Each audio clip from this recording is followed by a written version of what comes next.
Começa agora mais uma vez pela TV Novo Tempo o seu programa Evidências, sempre em busca de fatos que comprovem a veracidade histórica da Bíblia Sagrada. E hoje vamos falar um pouquinho sobre personagens que a Bíblia traz e que eram desconhecidos da história secular, mas a arqueologia os trouxe à luz.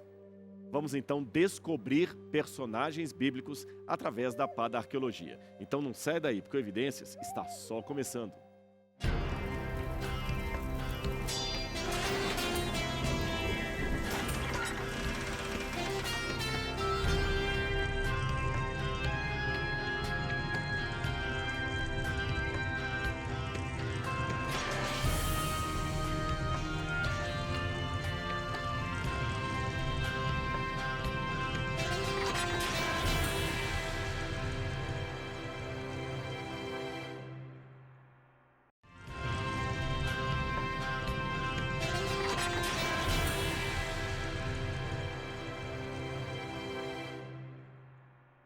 Estamos de volta com o programa Evidências, então pronto para estudar a Bíblia? Mas antes deixe-me oferecer um presente especial para você. É o Guia de Estudos Evidências, que foi feito com muito carinho para você e sua família pelos Anjos da Esperança e a TV Novo Tempo. Você pode adquirir esse curso gratuitamente, que é um curso bíblico, através do biblia.com.br ou, se preferir, você pode ligar para o número 0 operadora 12 21 27 3121 no horário comercial ou ainda, você pega o celular, abra a sua câmera e coloque nesse QR Code que aparece aí no canto do seu vídeo. Aí você vai preencher um pequeno cadastro e em poucos dias o estudo Evidências chegará em sua casa completamente grátis. Muito bem, hoje vamos falar então dos personagens históricos que a Bíblia apresenta e que foram reconhecidos pela pá da arqueologia. Muitos desses personagens eram desconhecidos da história secular. Mas vamos conhecer então algumas fontes extra-bíblicas que não apenas confirmam a existência histórica desses personagens, como eu disse, mencionados na Bíblia, mas também ajuda a verificar a historicidade do evento bíblico que os envolve. É que, por ser um livro bem antigo e o mais preservado de todos, a Bíblia, em muitas situações, foi o único documento histórico do passado a preservar o nome de alguns indivíduos que, até então, só eram conhecidos através das páginas das Escrituras Sagradas. E, como muitos céticos, é claro, não aceitavam a veracidade histórica da Bíblia, eles automaticamente pensavam que tais personagens, bem como a trama que os envolvia, seria pura ficção. Mas a arqueologia mostra que não, que muitos desses heróis e heroínas de Deus, de fato, existiram no passado. Que tal começarmos com Acabe, o rei de Israel que enfrentou o profeta Elias, mas acabou cedendo para a rainha Jezabel. Acabe é mencionado várias vezes na Bíblia, mas especialmente no livro de Reis. E eu gostaria de mostrar para vocês aqui uma forma de comprovar Acabe através da arqueologia, tá bom? Aliás, apenas esclarecendo, Acabe era mencionado no livro de Reis e também no livro de Crônicas. Mas agora temos Acabe também mencionado em outra fonte. Essa pedra comemorativa do rei Salmanasar III, rei da Síria.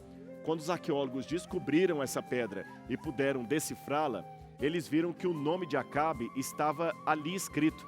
Essa pedra ou estela comemora a Batalha de Karkar, ocorrida por volta de 800 anos mais ou menos antes de Cristo, e o nome do rei bíblico está estampado ali. Durante uma expedição arqueológica ocorrida em Meguido e conduzida em 1903, Gottfried Schumacher, um renomado arqueólogo alemão, encontrou um importantíssimo selo com uma inscrição que também se refere a um personagem da Bíblia. Você quer ver esse selo? Então olha aqui no selão. Está aqui, olha. Trata-se desse selo belamente estampado com a figura de um leão rugindo, como você pode ver no meio ali, e uma inscrição em hebraico que foi possível ser lida. Ali está escrito para Shema, servo de Jeroboão. Ora, esse Jeroboão só pode ter sido Jeroboão I, que foi o rei das 10 tribos que se rebelaram e foram para o norte, criando o reino de Israel. Isso está na Bíblia, em 1 Reis capítulo 11, versos 29 e 40. Agora, até a ocorrência desse achado arqueológico, Jeroboão só era conhecido pelo relato bíblico e por fontes que se baseavam na Bíblia Sagrada. Não havia nada fora da Bíblia que pudesse comprovar a sua existência. Depois, por volta do final do 7º século a.C., Judá enfrentou um dilema que deveria saber se ele se renderia ou não aos babilônios. Essa história também está na Bíblia. A cidade de Jerusalém estava cheia de príncipes ambiciosos e foi nesse contexto que apareceu o profeta Jeremias. Ele denunciou os pecados do povo e orientou-os a não resistirem ao ataque dos babilônios. Foi um momento tenso na história de Judá e você pode ler toda essa história no livro de Jeremias, capítulo 38. Alguns políticos, é claro, ficaram descontentes com as denúncias feitas pelo profeta e proeminentes figuras de governadores e príncipes se opuseram a Jeremias. Um desses que foi contra o profeta de Deus foi um certo Jucal, filho de Selemias, e um outro Gedalias, filho de Passur. Pois bem, recentemente, há poucos anos, Eilat Mazar, uma professora de arqueologia da Universidade Hebraica de Jerusalém, estava escavando a seção norte daquele que muitos pensam ser o Palácio de Davi em Jerusalém. E ali na escavação, ela descobriu, em meio à sujeira, 2 pedaços de cerâmica com algo impresso nelas. Essa cerâmica seria um selo de correspondência, conforme você vê aqui no seu vídeo. Para você entender a correspondência, aqui eu tenho no telão uma carta como era nos tempos da Bíblia. Você tem a carta e ela era selada com selos. Às vezes a carta tinha um só selo, 2 ou até 3 selos que continham o nome do dono do selo, daquele que estava emitindo a carta, a nota, o documento. E a pessoa que recebeu o documento, para lê-lo, ele teria que quebrar o selo, romper o selo e assim poderia abrir o papiro ou o pergaminho e ler o seu conteúdo. Pois bem, como eu falei, essa era a prática bíblica dos selos. E foram selos assim que foram encontrados contendo o nome dos 2 inimigos do profeta Jeremias, selos ou lacres de argila. Aliás, a bem da verdade, selos como o de Shemá, que eu mostrei há pouco, e esses outros também dos inimigos de Jeremias, tinham a função de deixar impressa a marca do remetente na cerâmica ou na cera, para que assim ela pudesse lacrar de maneira oficial um documento. Desse modo, é possível encontrar na arqueologia selos que mostrem a marca de alguém que foi o dono daquele selo. Esse foi o caso dos objetos encontrados por Eilat Mazar. E como você deve estar pensando, e pensando com razão, precisa-se de um olho clínico para encontrar no meio da sujeira ali o selo ou a impressão dele, que ainda era menor ainda. Às vezes a impressão de selo era um pedaço de argila desse tamanhozinho que a gente tem que olhar no meio de um monte de terras e pedras e tudo mais. Tem que ter realmente um olho de águia para ser um arqueólogo. Aqui você vê em sua tela 2 impressões de selo, aquelas que Eilat Mazar encontrou. A primeira diz, pertencente a Yehucal, filho de Shelemayahu, ou seja, Jucal, filho de Selemias, aquele que a Bíblia descreve como sendo inimigo do profeta. O segundo selo diz, Le Gedaliahu ben Pashur, ou pertencente a Gedalias, filho de Passur. Nesses selos estava bem claro o nome dos donos do artefato, que eram os mesmos inimigos do profeta do Senhor. Aproveitando que eu acabei de falar de selos e impressão de selos, ou seja, o selo é o carimbo, a impressão é o pedaço de argila com a parte impressa, eu gostaria de falar também de um outro personagem relacionado ao profeta Jeremias. Quer ver? Vamos ver aqui no telão. É esse selo aqui. Está vendo? Na verdade, essa aqui é a impressão do selo. Você vê a argila, como ela foi fixada com um sinete. E sabe quem que era o dono desse selo aqui? Baruch, aquele que é descrito na Bíblia como sendo o secretário do profeta Jeremias. Você pode ler isso em Jeremias, capítulo 45, versículos 1 a 5. E o selo, pelo menos a marca do selo de Baruch, também foi encontrada pela arqueologia, comprovando assim a sua existência. O selo não somente diz respeito à descendência do jovem, conforme a narrativa bíblica, mas também fala da sua profissão como escriba, Então ele explica até detalhes do que a Bíblia apresenta. E isso, para mim, gente, é fantástico. E tem mais. A lista não para por aqui. Nenhum rei bíblico foi tão famoso como Davi. E nenhum teve a sua historicidade tão vastamente negada. Mas isso foi até que, em 1993, Avram Viran encontrasse no norte de Israel, numa escavação em Tel Dan, uma pedra comemorativa em aramaico que trazia uma referência a Davi e a sua descendência. Veja aqui na tela, é essa pedra. Ela até hoje é considerada ou chamada Estela de Tel Dan. E na parte que você está vendo, com letras mais brancas, é possível ler Beit David, que significa Casa de Davi, uma expressão que aparece na Bíblia para falar de toda a dinastia davídica, uma comprovação bíblica de que existiu realmente aquele rei mencionado na Bíblia Sagrada. Essa pedra, como eu falei, ela ficou famosa e até hoje ela está exposta no Museu de Israel em Jerusalém. E se algum dia você for até lá, você vai poder ver essa pedra pessoalmente. Mas em relação a Davi, o elemento arqueológico não para por aqui não. Um pouco antes da descoberta do professor Avram Viran dessa pedra, André Lamer, que era professor de línguas semíticas na conceituada Universidade de Sorbonne, afirmou ter encontrado o nome do rei Davi numa outra inscrição também antiga, que está em exposição permanente no Museu do Louvre, em Paris.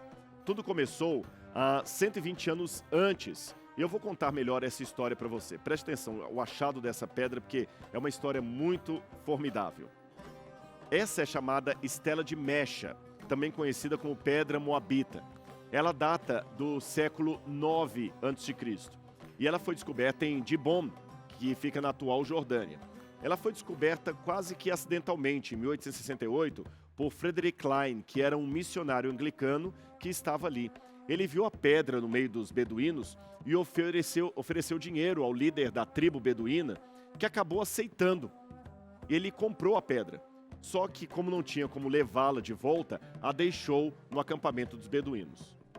Um ano depois disso, Charles Garneau, que estava na Palestina trabalhando para o consulado da França, tentou fazer uma cópia dessa pedra, mas desistiu quando uma contenda iniciou entre os beduínos. Ele foi até o acampamento, sabia que a inscrição era importante, copiou, mas a pedra foi motivo de disputa e ela acabou sendo quebrada.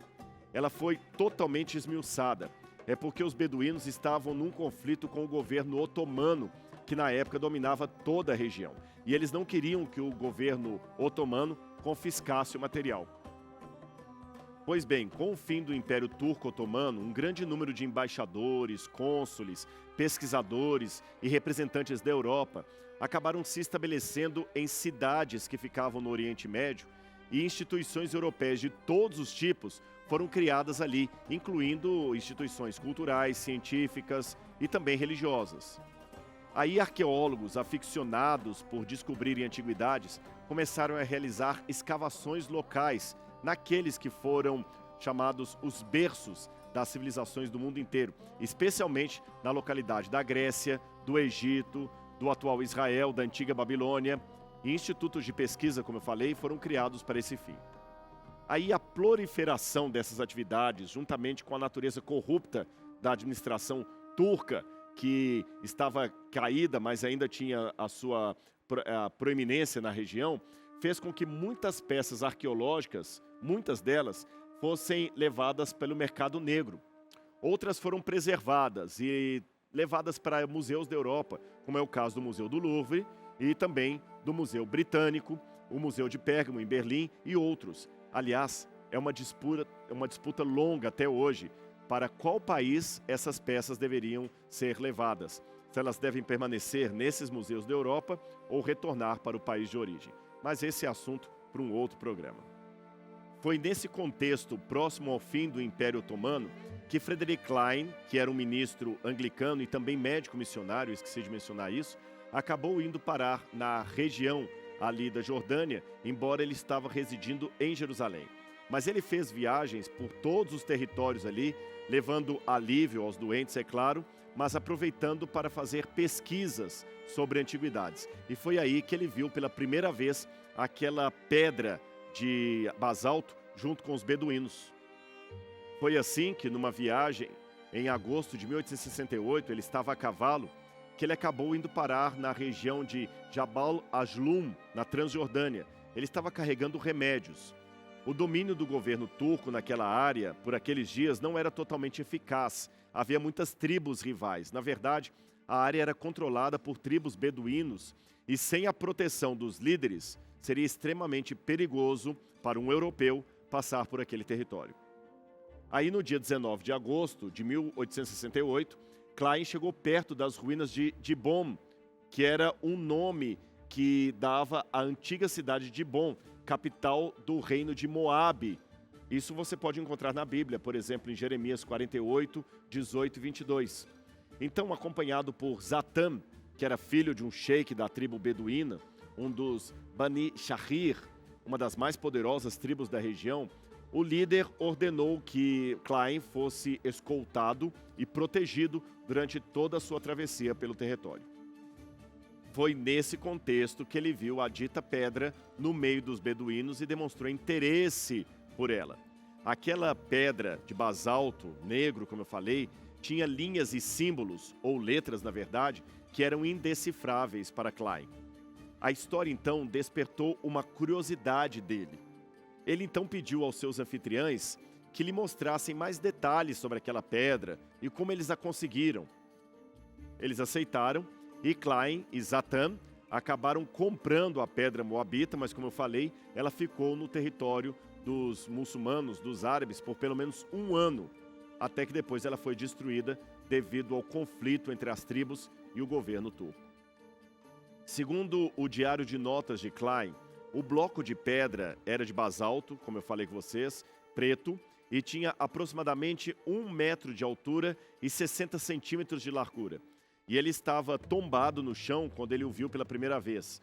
E na frente podia-se ler, pelo menos ver, não ler, 34 linhas com um estilo muito bem preservado e belo.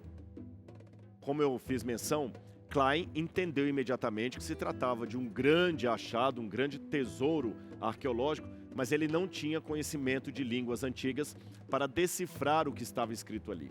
Foi aí que ele pediu permissão aos anfitriães e antes de comprar a pedra, mesmo antes de comprá-la, ele acabou fazendo um decalque daquela pedra de todos os desenhos.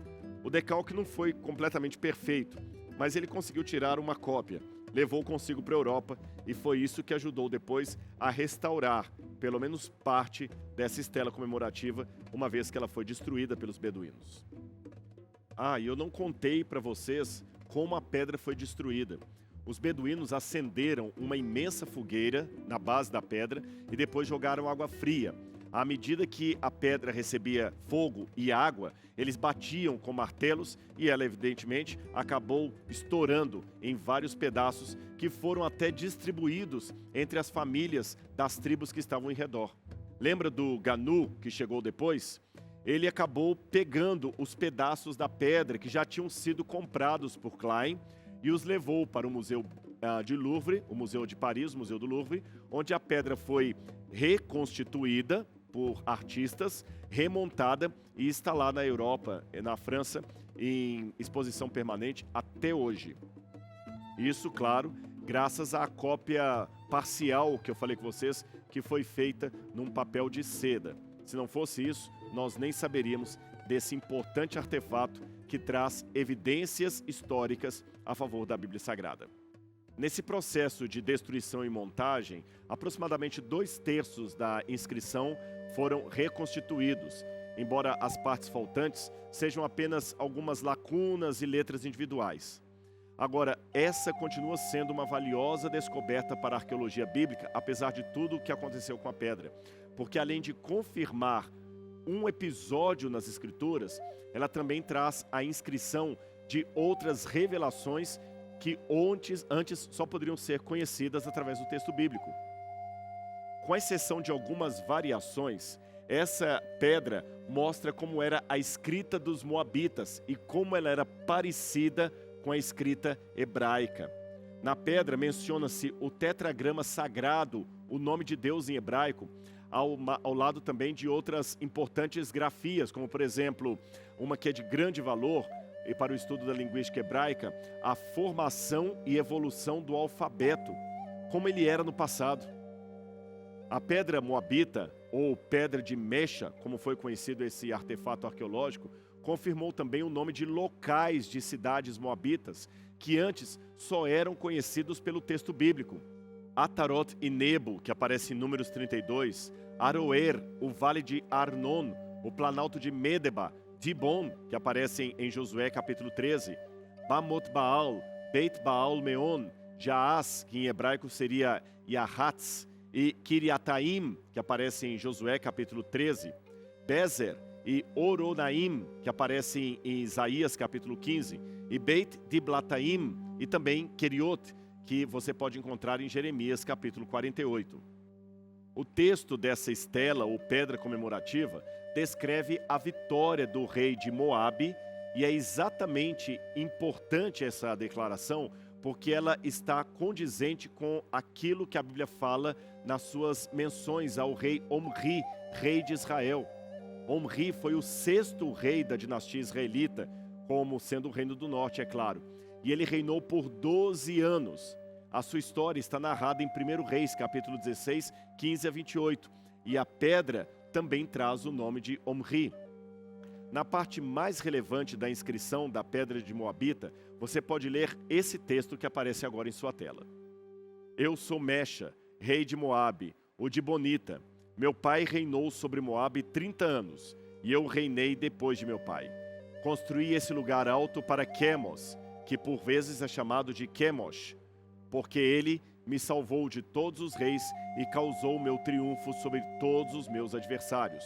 Omri, rei de Israel, humilhou Moabe por muitos dias, mas eu tenho triunfado sobre ele e a sua casa, e Israel pereceu para sempre. Omri conquistou a terra de Medeba e governou sobre ela durante os seus dias, e seu filho, metade dos dias, 40 anos, mas Quemos habitou-a em meus dias.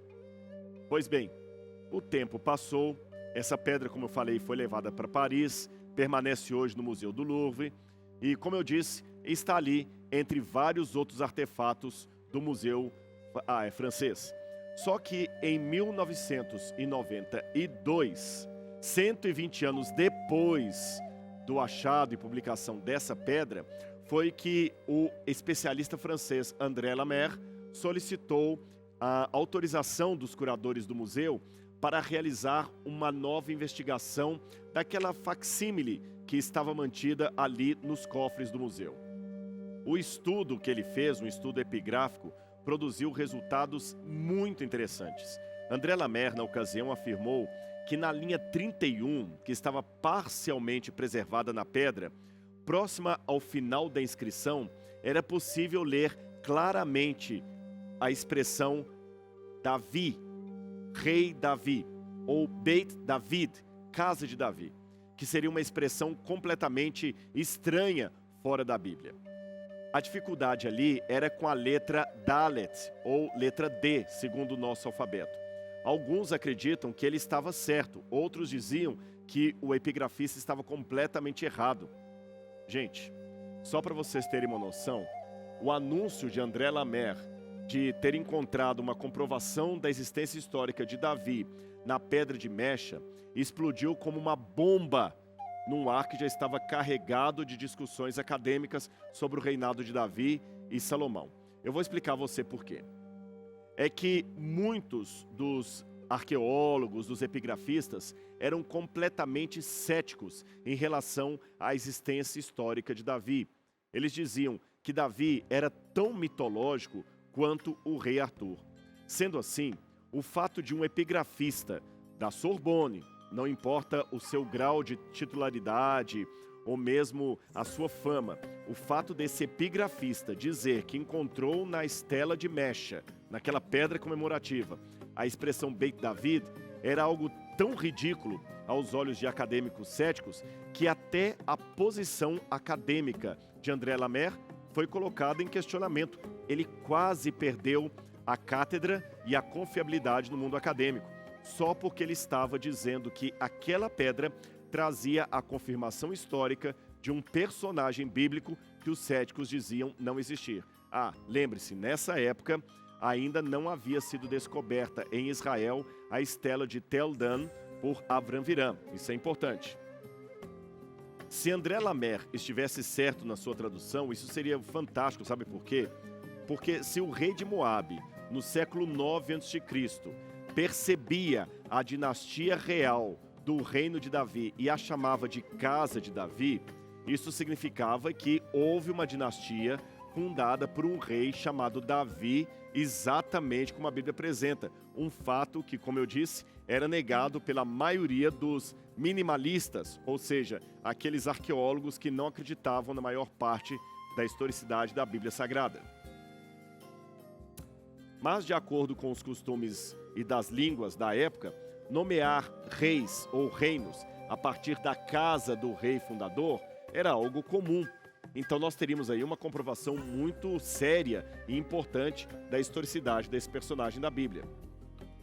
Tudo isso foi um tópico de grande debate, como eu falei, principalmente devido à falta de evidências para aquela letra D, ou Dalet, que formaria o nome Davi e que André Lamer diz ter encontrado na pedra. Agora, em 2019, veja a grande virada de toda essa história. André Lamer e o seu discípulo Michel Lantois realizaram uma nova investigação naquela linha 39. Só que dessa vez, eles utilizaram uma alta tecnologia de fotografia tridimensional. Os resultados foram sensacionais e foram apresentados pelos estudiosos num congresso mundial de epigrafia ocorrido em Jerusalém. E, aliás, não só foram apresentados no congresso, como foram também publicados em jornais ou revistas indexadas. E sabe qual foi o resultado?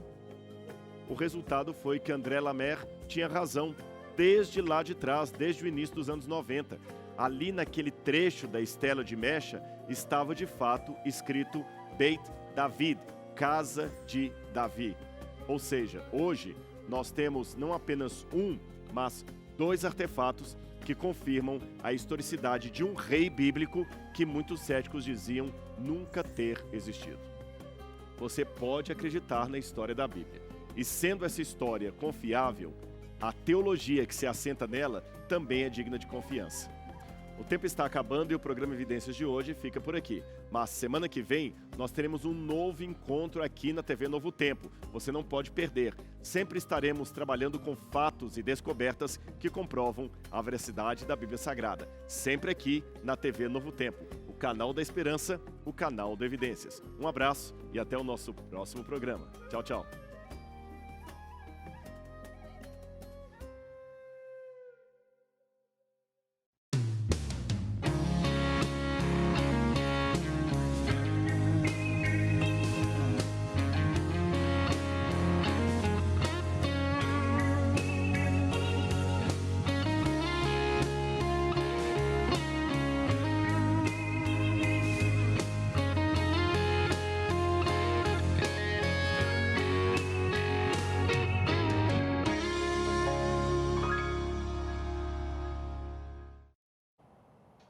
Olá, família, bem-vinda! Vamos fazer mais um consultório juntos. Obrigada pelo seu carinho de sempre, obrigada pela sintonia gostosa de quem fica com a gente a cada semana. E eu fico muito agradecida porque eu sei que o resultado é sempre de prosperidade na sua vida familiar, na sua vida emocional, na sua prática de vida, no cuidado com que você tem lidado com as demandas que são exigentes para você, para mim, para todos nós. Eu convido você a ficar com a gente no programa de hoje, também nessa perspectiva do aprendizado, do renovo das expectativas, mas principalmente hoje nós queremos despertar em você esperança, confiança, coragem, resiliência, uma vontade imensa. Eu peço a Deus que provoque em seu coração uma vontade imensa de mudar a sua história, de fazer diferente, para fazer a diferença.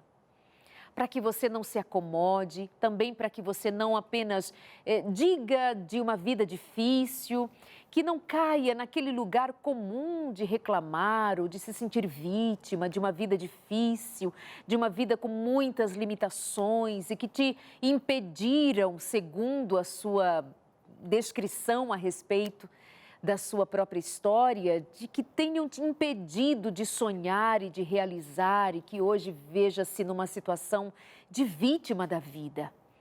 Nós queremos ajudar hoje você a fazê-lo pensar sobre como é possível fazer a diferença, acreditar, trabalhar, confiar, não desanimar, não perder as forças, porque especialmente em Deus está a nossa força, Ele é a nossa força. A cada dia que passa, que você tem essa força renovada dentro de você. Talvez você conte uma história triste, mas nós queremos sempre pensar que o começo não define exatamente o final. Que a despeito da sua origem, você não está definido ou definida pelas suas origens. Se você foi muito pobre, se passou necessidades, se morou em situações difíceis, se tinha uma família em situação complicada, você pode guardar dali memórias tristes, difíceis, pode contar até mesmo de traumas. Mas, como eu disse e volto a dizer, nós estamos aqui para motivar você a continuar acreditando, confiando, se movendo, se permitindo, trabalhando, crendo que você pode fazer diferente para fazer a diferença. As suas origens não limitam você, não determinam quem você é. É a partir disso que eu quero, no programa de hoje, apresentar a você, meu convidado, que foi um garoto muito pobre, que viveu situações bem difíceis, mas hoje é jornalista, é empresário inclusive no ramo de televisão, tem um trabalho muito bonito na área de comunicação, próspero na área de comunicação e em outras atividades na vida também. E ele vem compartilhar um pouco da sua história aqui hoje porque eu o convidei nesse desejo de motivar você a pensar que você mesmo é responsável por fazer muito mais pela sua própria vida. Itamar Oliveira, bem-vindo, prazer recebê-lo aqui. Obrigado, Darlene, pelo convite, né? Nós estamos aqui à disposição para a gente trazer um pouco da minha vida, da minha história, para incentivar você que está em casa, desanimado, triste, abatido, achando que nada dá certo na sua vida. Você vai, depois da nossa conversa, vai ver que você tem condições, sim, de mudar tudo o que está aí na sua vida. Tudo aquilo que você está vivendo, basta você mudar e confiar em Deus. Especialmente confiar em Deus, né? Acima de tudo. E por onde começa a sua história? Vou deixar que você me conte, eu tenho o seu livro em minhas mãos, sei muito bem um começo, meio e fim, como você descreveu aqui, mas de onde nós partimos para entender a sua história? Nós partimos do princípio, é claro, né? Mas desde que os meus pais moravam e viviam lá no Ceará, sou filho de nordestinos, né? Como eu, também sou cearense. Exatamente. Meu pai de Redenção, a minha mãe de Quixadá. E eles trabalhavam na lavoura, carpiam, cultivavam a terra e viviam disso, né? No belo dia, meu pai carpindo ali o chão, olhou para o lado, viu os meus irmãos brincando ali e ele parou para pensar, eu aqui no Ceará não vou conseguir dar um futuro brilhante para essas crianças. Eram quantos filhos? Lá na época eram 2, né? Aí, então eles resolveram vir para São Paulo. Mas como a vida era muito difícil para eles para conseguir comprar a passagem de vinda para São Paulo, eles tiveram que vender alguns utensílios que meu pai e minha mãe haviam ganhado de presente, de matrimônio, de casamento, né? Então, a minha mãe vendeu algumas panelas de barro, que ela tinha ganho lá de presente. Meu pai vendeu um tamanco, vendeu mais alguma sanfona, vendeu alguns utensílios e vieram para São Paulo. Só que eles não vieram de avião, não vieram de navio nem de trem. Eles vieram no famoso pau de arara, né? E você sabe, do Ceará aqui é longe. É longe. 3 dias e 2 noites de viagem. Agora imagina em cima da carroceria de um caminhão. Deus, Um imagina. calor daquele, com as crianças. Foi uma verdadeira loucura. Mas é assim, meu pai resolveu dar uma vida melhor para os seus filhos, então eles pagaram pelo sacrifício. E vieram. Eles vieram não aqui para a capital, mas vieram para o interior de São Paulo, na cidade de Oswaldo Cruz, que fica ali do lado de Tupã, Presidente Prudente. E ali, como a única profissão que o meu pai tinha era carpinar, lavrar a terra, ele foi trabalhar numa fazenda, a fazenda do seu Balbino. E ali, durante anos, eles trabalharam e a família foi aumentando. Sabe que nordestino gosta muito de fazer filho, né? E foi aumentando ali. E chegaram a ter quantos filhos? Ali, 5 filhos. 5 filhos. Vieram com 2, tiveram mais 3. E ali, novamente, ele carpina e falou, puxa vida, eu saí lá do Nordeste e vim aqui para o interior de São Paulo para dar um futuro melhor e meus filhos estão aqui brincando e eu fazendo a mesma coisa. Não está certo isso aí. Quero algo mais. Quero algo mais. Ele estava decidido a dar um futuro brilhante, um futuro melhor para o que ele os seus pudesse, filhos. ele queria dar o melhor. Exatamente. Então, eles resolveram vir para São Paulo. Agora é capital. Agora a capital. Só que, você sabe, vim com 5 crianças para São Paulo. Meu pai não tinha dinheiro para comprar uma casa, não tinha dinheiro para alugar uma casa. Então, ele foi morar, juntamente com a gente, no porão da casa de um amigo. O amigo dele morava em cima e nós morávamos embaixo. Só que, Darleide, nessa casa não tinha banheiro, não tinha chuveiro. Era uma vida muito difícil. E nós chegamos aqui, e eu com 5 anos de idade, nós começamos a ir para as ruas, pegar latinhas, ferro velho, lata velha, chuveiro velho, alumínio, e nós vendíamos no final do dia, e nós comprávamos a base da nossa alimentação, que era o cuscuz de xerém de milho. Para você aí em casa, que não sabe o que é o cuscuz de xerém de milho, primeiramente, o que é o xerém de milho? Você pega o milho, tira os sais minerais, as vitaminas, o cálcio, o que sobra é o xerém de milho. A minha mãe pegava esse xerém de milho, fazia um cuscuz, e como nós não tínhamos dinheiro para a gente comprar uma mistura, comprar uma carne, a minha mãe ia até o açougue e ela pedia para o açougueiro aqueles pedaços de osso.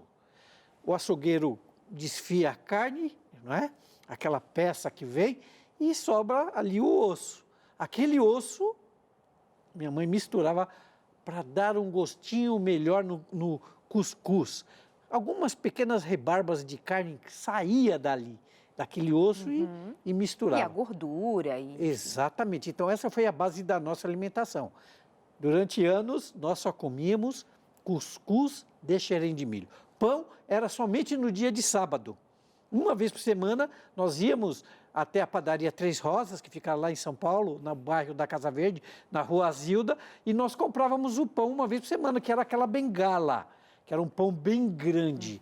Mas nós, como não tínhamos dinheiro para comprarmos um pão quentinho, antigamente vendia um pão chamado pão amanhecido, Exato. que era um pão que o padeiro não vendia na sexta-feira, vendia no sábado por um preço mais barato. Hoje não pode mais vender o pãozinho de um dia para o outro, mas naquela época era possível. E nós comprávamos essa bengala. E nós dividíamos por pedaços iguais entre os meus irmãos, o meu pai e minha mãe, e nós nos alimentávamos daquele pão uma vez por semana. Os outros dias da semana era uma única refeição de cuscuz de xerém de milho. Agora, ao contar essas coisas, lembrar, e obviamente você já contou muito essas histórias para as pessoas, para os seus filhos, para a sua família, houve um tempo da sua vida em que quando você lembrava disso tudo, de toda essa dificuldade, você se sentia infeliz, triste, reclamava, isso repercutia dor no seu coração por ter passado tanta dificuldade? Ou você sempre foi alguém levado a considerar, essa é a vida e vamos embora? Como é que é? Eu vou falar uma coisa para você com toda sinceridade. Eu sempre, desde pequenininho, desde os meus 5 anos de idade, eu não sei o que aconteceu comigo, aliás, eu sei, eu sou um escolhido de Deus. Desde aquela época, Deus já me mostrava que eu seria um grande homem.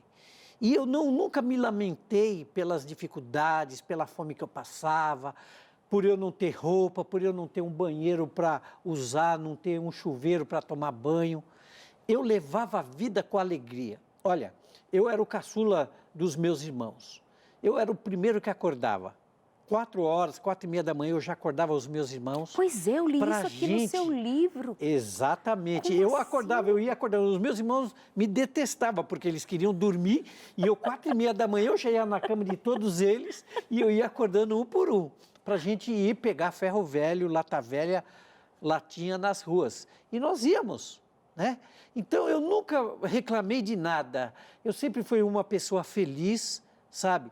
Porque Darleide, a gente não precisa muito para ser feliz, sabe? A gente precisa ter uma família estruturada, a gente precisa ter amor dos irmãos, do pai, da mãe. É isso que a gente precisa para ser feliz, porque você sabe, hoje a gente tem conhecimento de muitas pessoas poderosas, pessoas que têm muito dinheiro, mas são pessoas infelizes, né? E às vezes eu fico olhando para a minha vida e olhando lá para trás, de onde eu vim, né? E essa vida de dificuldade me transformou num grande homem. Eu acho que se eu não tivesse tido essas dificuldades, eu não sei se eu seria o mesmo homem que sou hoje, sabe? Determinado, com objetivos fixos, né? Eu sempre sei onde eu quero ir, onde eu quero chegar. E é gozado que, assim, a minha cabeça, apesar de eu já ter hoje uma certa idade, parece que a minha vida, desde pequenininho, sempre foi a mesma cabeça. Eu não mudei assim com o passar do tempo. Lógico que com a idade a gente ganha experiência, Sim. né? Mas as dificuldades da vida me trouxe mais alegria para a vida, sabe? Eu trabalhei muito porque não tinha essa questão de sol, de chuva. Eu tinha que trabalhar, porque se nós não fôssemos pegar o ferro velho na rua, papelão na rua, a gente não comia. Então a gente trabalhava o dia inteiro, voltava, passávamos no mercado, comprávamos o xerém de milho, levávamos para minha mãe cozinhava para a gente e todos nós éramos felizes. Sério? Sério. E por que eu pergunto sério? Que é justamente para pontuar que muitas vezes a gente não considera ser a vida, a riqueza da vida.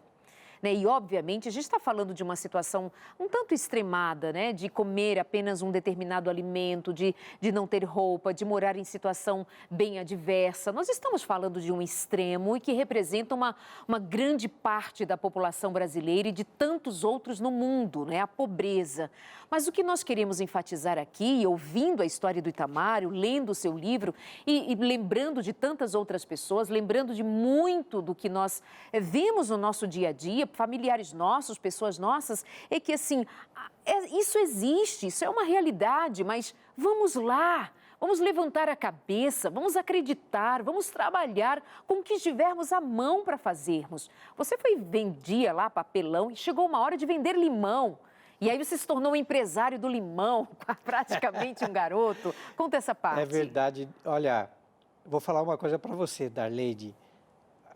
Deus faz as coisas tudo certinho na vida da pessoa. E Deus sabe e conhece a gente quando a gente está no ventre materno. Eu fui escolhido quando estava no ventre materno da minha mãe. A minha vizinha, por nos ver acordando cedo e trabalhando com sol, com frio, com chuva, ela fez um convite para minha mãe. Ela chamava Dona Maria Aparecida, já falecida. E ela chegou para minha mãe, Dona Maria Suzete, e ela falou, olha, filho, eu vejo que, Dona Maria, eu vejo que os seus filhos são crianças trabalhadoras. Eles acordam cedo, não tem medo de pegar no batente, né? E nós gostaríamos de fazer um convite para a senhora. Nós vamos até o Parque Dom Pedro, aqui no bairro da Cantareira, em São Paulo, e nós vamos comprar limão. Eu e os meus filhos, nós vamos vender. Quem sabe se a senhora fosse vender limão com seus filhos, a senhora não pudesse dar uma vida melhor para os seus filhos. A minha mãe aceitou o desafio. E nós acordamos cedo e nós fomos a 25 quilômetros do bairro da Casa Verde até o Parque Dom Pedro, no bairro da Cantareira, aqui em São Paulo, né? E nós compramos uma caixa de limão. E nós voltamos esses 25 quilômetros a pé, batendo de porta em porta, de bar em bar, de restaurante em restaurante, oferecendo limão. Mas, Darleide, veja você, nós éramos vendedores de ferro velho. Nós pegávamos lata velha, papelão, e agora nós mudamos de ramo. Agora nós éramos vendedor de frutas. Então era muito difícil vender o limão, porque nós não tínhamos uma clientela. Mas a gente batia nas portas, batia, e aí começou os problemas. Porque quando eu ia para minha casa, voltando para casa, eu passava por um bairro chamado Bairro da Liberdade. Famoso. Famoso, e ali está cheio de japoneses. Mas antes de falar dessa história para vocês aí em casa, dessa história do Bairro da Liberdade, todo dia eu passava por uma rua, com 5 anos de idade, e quando eu passava por ali, eu comecei a ouvir uma voz. Mas você não andava sozinho, né? Com 5 anos você ia com um irmão, a mãe, alguma coisa Na assim? realidade, nós íamos até o mercado e depois cada um ia para um lado para a gente alcançar o maior quantidade de comércio e de lares para a gente tentar vender o limão. Entendi. Desde cedo eu entendi uma das grandes coisas da venda. Vende mais quem aborda mais. Então, se meus irmãos, nós nos dividíssemos o caminho, nós iremos abordar mais e, portanto, nós iremos vender mais. E quando eu passava por uma rua, eu comecei a ouvir uma voz. E essa voz começou a falar comigo: você precisa estudar japonês, você precisa estudar japonês. E eu olhei para um lado, olhei para o outro, não tinha ninguém. Eu falei: gente do céu, estou ficando louco. Eu fui para minha casa e falei: mãe, amanhã a senhora vai comigo. Porque todos os dias eu passo numa rua, essa rua é mal assombrada. Lá tem fantasmas que estão falando comigo. E a senhora precisa ir comigo para ver se eu estou ouvindo coisas ou é fruto da minha imaginação. E minha mãe foi comigo. E quando eu cheguei lá no local, a voz falou comigo: você precisa estudar japonês. Eu falei: mãe, olha a voz aí. E ela? Só que a minha mãe não ouvia nada. Claro. Era só eu quem ouvia. Meu Deus. Aí eu falei: minha Nossa Senhora, eu estou ficando louco mesmo. Só que como eu não me alimentava direito, eu comia muito mal, uma vez só por dia. Meu Deus. Pão somente de sábado. A fome, eu achei que a fome estava fazendo com que eu ficasse ouvindo vozes. A minha mãe falou: é a fome que você está passando, filho, está fazendo com que você essa voz, mas eu vou tentar achar um psicólogo, um psiquiatra, para você conversar com ele. Né? E ali eu fui embora e eu evitei de passar naquela rua novamente, porque eu tinha medo, porque eu achava que eram os fantasmas que estavam falando comigo. E eu, num belo dia, esqueci, coisa de criança, passei lá novamente e a voz falou comigo. Eu falei: não é possível. Só que a partir daí, eu não consegui mais ficar dormindo, eu não dormia mais. Porque aquela voz ficava agora não somente naquele local, mas ela ficava me perturbando de dia e de noite. E eu falei: só tem um jeito dessa voz parar de me atormentar. Eu preciso achar uma escola japonesa. E no bairro da Casa Verde, eu fui, descobri que tinha uma escola japonesa lá. Eu com 5 anos de idade, com um saco de limão nas costas, um saco de farinha, e a gente colocava o limão lá dentro, nós comprávamos aquela redinha amarela, e nós colocávamos meia dúzia, uma dúzia, 2 dúzias de limão, colocávamos dentro desse saco de farinha e nós carregávamos. E eu bati lá, eu era tão pobre, só tinha um shortinho, eu não tinha chinelo, não tinha sapato, eu não tinha tênis, eu não tinha camisa, era um shortinho, eu não tinha nada. E banho era uma vez por semana só, que eu entrava dentro do tanque de roupa da minha mãe não deixava a gente tomar banho durante a semana, porque ia gastar a água do amigo, o amigo já estava cedendo a casa e minha mãe não queria que nós gastássemos água para não dar despesa. E você diz aqui no livro que a casa era tão... O lugar onde vocês moravam era tão baixinho que seu pai andava meio que agachado, assim. Todo mundo que era um porão, Era né? um porão. Ali, o amigo do meu pai guardava resto de azulejo, de cimento, de areia. Nós dormíamos ali junto com essas coisas, materiais de construção dele, com as ferramentas. E era tão baixinho que meu pai tinha que andar abaixado. E meu pai não é tão grande. Então, a gente tinha que andar. E tudo era... A gente preparava tudo na lata, com fogueira, porque nós não tínhamos fogão a gás, nós não tínhamos nada. Banheiro a gente tinha que ir no mato. Então, era uma vida muito difícil, né? E nós, eu com 5 anos de idade, bati lá na escola japonesa, saiu a professora, e eu falei: aqui é a escola japonesa? Falou: eu vim me matricular. A voz me mandou, eu vim me matricular. O professor olhou para aquele catatá, o menininho todo sujo, só de shorts. Vem cá. É desse jeito mesmo, Itamar? Sim. 5 anos de idade. 5 anos de idade. Você indo lá pedindo para se matricular numa Pessoalmente. escola de japonês. É, exatamente. E a professora, quando me viu, Isso. maltrapilho, sujo, com um saco de limão nas costas, falou, menino, aqui é uma escola paga. Eu falei, mas eu vou pagar. Falou, só que você precisa trazer um responsável por você. Eu falei, então a senhora fica aí que eu vou na minha casa e vou chamar a minha mãe para vir aqui para me matricular. E eu fui para casa da Arleide. E quando eu cheguei lá, falei para minha mãe, mãe, achei a escola japonesa para estudar. Minha mãe queria me bater, porque falou, filho, nós não temos dinheiro nem para comer, nem para comprar comida, você quer estudar na escola japonesa?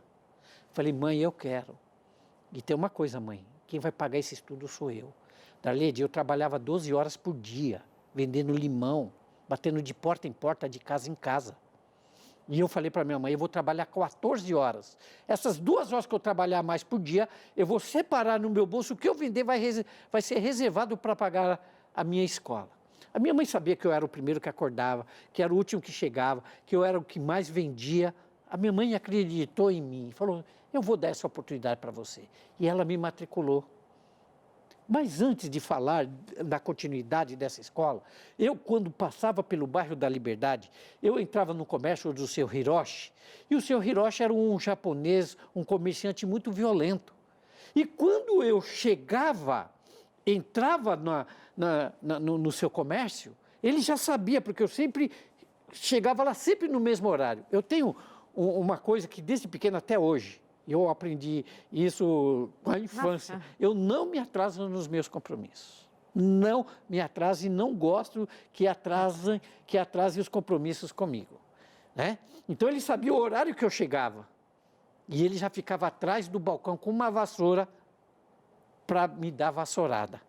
E eu chegava lá, eu não conseguia completar a frase. Bom dia, seu Hiroshi, o senhor quer comprar o meu limão? Eu não conseguia terminar essa frase porque ele já me dava vassourada, me batia e fazia eu correr. Meu Deus! Mas por que isso? Porque ele achava que um menino sujo, só de shorts, maltrapilho, pobre, iria afugentar a clientela dele. Exato. Né? E aí eu corria. Mas no outro dia eu estava lá de novo, e ele batia de novo, e eu voltava no outro dia, e ele batia de novo, e eu voltava no outro dia, eu precisava vender, eu precisava comprar alimento. Mas você não é uma pessoa natural, você é uma pessoa sobrenatural, porque qualquer criança teria ido uma vez, quem sabe repetia, quem sabe iria 2, 3 vezes, não voltaria mais. Você é muito insistente, determinado, focado, coisa que desde criança, Itamar, é assustador. É uma das maiores qualidades que eu tenho. É a persistência. E sabe uma coisa que você também não tem, o que você não tem? Falsa modéstia. Você diz, eu sou escolhido, Deus me escolheu, eu sou assim desde pequeno, essas são as minhas qualidades, eu sou objetivo, eu sou determinado, você fala bem de você, ou seja, é alguém que se vê bem. Guarda isso aí para você. Às vezes a gente é dominado por uma falsa modéstia, um medo de falar bem de si mesmo, de se ver bem, de se sentir amado de Deus, de saber que é amado de Deus e até verbalizar. Essas são características que a gente precisa observar na vida de pessoas que crescem na vida, que dão certo na vida. Elas acreditam primeiro em Deus, no potencial que Deus lhes deu, e elas creem que, apesar das adversidades, elas podem crer, viver e trabalhar sem medo. Então, ele não tinha medo do seu Hiroshi.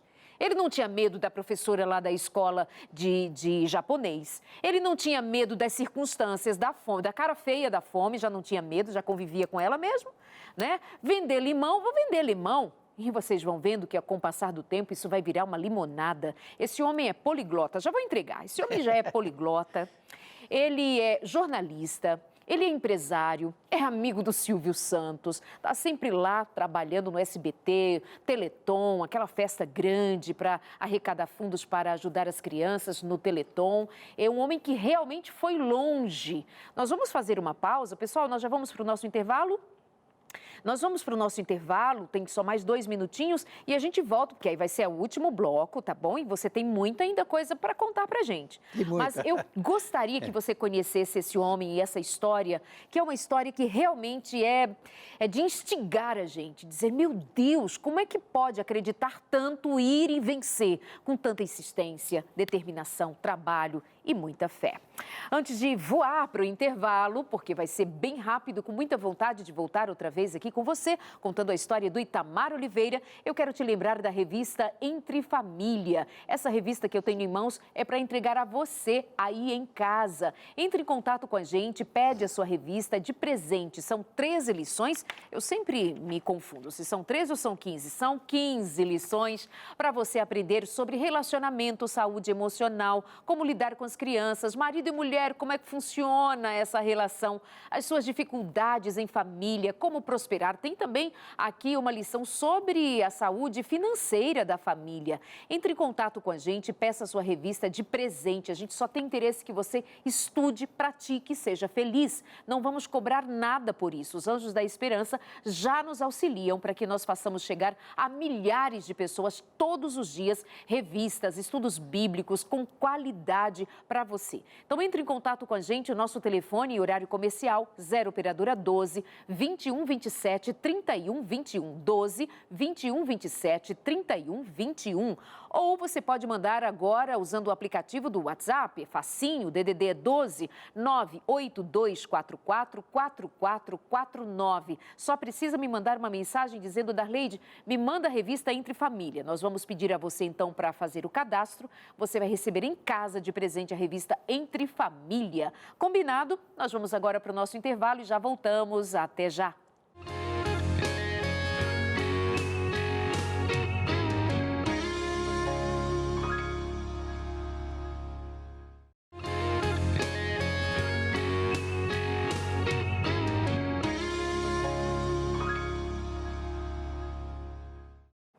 De volta hoje com uma história inspiradora para você, porque eu sei que tem gente aí na sua casa meio desanimado, borocochô, nada dá certo na vida. E desanima não. Se desanimar, o que muda? Nada, quer dizer, piora tudo. Nós estamos aqui hoje conversando com Itamar Oliveira, que é jornalista, empresário e tem uma história assim muito, mas muito especial, motivadora, inspiradora e que tem ajudado a transformar a vida de muita gente. A partir da fé, da confiança e do trabalho, da motivação que há para que a gente continue a vida. E ele escreveu tudo, ou parte do que ele viveu, aqui no livro O Menino Limoeiro. Se a vida lhe oferece limões, venda-os e mude o seu destino. Escrito pelo jornalista Alberto Danon, O Menino Limoeiro. E aí, Itamar, você estava contando pra gente do senhor Hiroshi que não comprava seus limões, pelo contrário, mandava você embora todo dia com uma grosseria que só Jesus na causa. Mas um dia... Eu comecei a estudar japonês na escola. No primeiro dia de aula, quando eu me assentei na classe, na escola japonesa chamada Nihongaku, todos os japonesinhos correram para o fundo da sala de aula. Ninguém queria ficar perto. Você foi lá sujinho, da minha pessoa, sim, né? Era o que tinha. Era o que tinha, né? Para mim, eu estava limpinho, né? Eu era inocente, não tinha noção de nada. E ali eu comecei a estudar. Só que a gente começa a aprender o idioma japonês, e eu aprendi a escrever o katakana, o hiragana e o kanji, que são alfabetos japoneses diferentes, e eu errava as letras, os garranchos, né, para vocês entenderem. E eu ia pedir a borracha emprestada. Ninguém me prestava lá a borracha, né? E aí, o que eu fazia? Quando chegava no sábado, quando meu pai cortava aquele pão, a bengala no dia de sábado e dividia partes iguais para todos os meus irmãos, eu pegava a minha parte e eu comia só a casca. Eu não podia mais comer o miolo, porque eu descobri, Darleide, que a melhor coisa para se apagar o lápis preto, né, os meus erros, era o miolo do pão. E eu levava para a escola esse miolo do pão, eu comia só a casca. E quando chegava na hora do recreio na escola japonesa, eu ficava olhando os meus coleguinhas, eles tomando Yakult, outro tomando Danone, outro levava bolacha, outro levava sanduíche, e eu não tinha nada para comer. E ninguém me oferecia nada, sabe? Quando chegava no final de semana, um dos japonesinhos fazia um aniversário, eu ficava louco para eles me convidarem, porque meu sonho era comer um pedaço de bolo, era comer um brigadeiro, era comer um beijinho, e eu nunca era convidado. E eu passava vontade ali. Você sofria bullying? Sofria. Sofria porque o que acontece?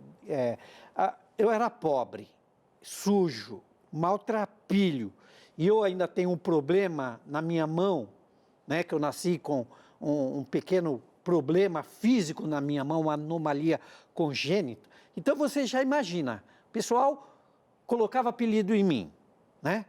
Então, pobre, deficiente, sujo, e ainda com um saco de limão nas costas, e eu sentava na carteira e colocava o meu saco de limão do lado, e de dentro eu tirava o meu caderno, que eu comprei com muito custo, que eu tinha 2 materiais didáticos, que eram um lápis preto e um caderno brochura. E ali eu escrevia, e eu errava. Agora eu levei o 3º material didático, que era o miolo do pão. E quando os japonesinhos viram eu colocando em cima aquele miolo do pão, eles falaram, poxa vida, hoje o Francisco-san, ele trouxe lanchinho. Mas não era lanchinho, era a borracha para eu apagar os meus erros. O meu sonho era pintar na aula de desenho o céu de azul. Era pintar a rosa de vermelho, mas o meu céu estava sempre nublado, porque eu fazia os meus desenhos com lápis preto. Eu queria pintar a rosa de vermelho, mas a rosa era uma rosa fúnebre, porque era um lápis preto. E eles nunca me chamavam. E o ódio da Leide desses meninos começaram e aumentaram. E o bullying e o ódio, quando eles descobriram que eu aprendia 10 vezes mais rápido que eles. Eles estavam ali há 2, 3 anos e eu em 6 meses já dominava praticamente o idioma. Porque eu descobri logo cedo que eu tinha o dom do aprendizado dos idiomas. E eu com 6 meses aprendi praticamente todo o idioma japonês. Para você ter uma ideia, só o kanji são 9.632 letras do alfabeto. Nós temos 23 a 27 letras no alfabeto. Eu aprendi quase 10.000 letras do alfabeto. Um fenômeno, coisa sobrenatural, é dom divino. E aí, eu chegando ali no seu Hiroshi, eu no lugar de falar para ele, bom dia, seu Hiroshi, o senhor quer comprar o meu limão? Eu falei para ele, ohayou gozaimasu, anata o arimoiro. O japonês ficou impressionado olhando para mim. Uau. Menininho, 5 aninhos, decorou palavrinhas para enganar japonês velho, né? Mas japonês esperto vai testar, menino. E vamos ver se ele decorou palavrinhas. E ele perguntou para mim, ikura desu ka? Quanto é que custa?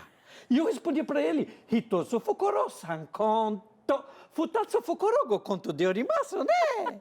O seu Hiroshi, um pacote é 3, mas se o senhor me comprar 2, eu te faço 5. Oh, limão tá caro, né? Oh, limão tá caro. Não, seu Hiroshi, limão tá caro. Em mercado Cantareira, limão e açúcar. Tá caro para eu comprar no mercado da Cantareira. Meu limão está barato. O japonês ficou impressionado com o menino limoeiro. E ali nascia o menino limoeiro.